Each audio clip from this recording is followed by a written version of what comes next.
Hi, welcome to Quilt Week. I am Nancy McNally and I have some great tips for you.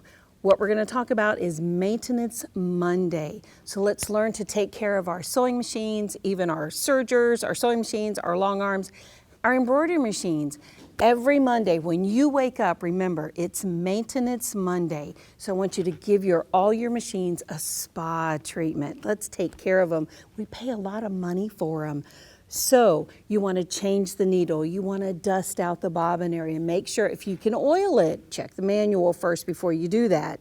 But if you can oil it, give it a little drop of oil, dust the top of the machine, let's see, change the needle, and change that rotary cutter blade. You know, when you start cutting and you get those little skips and it doesn't cut all the way through, it's just an easy change. Change your rotary cutter blade. It's very, very easy. There's all kind of videos online, depending on what rotary cutter you use, that you can go find how to change that rotary cutter blade.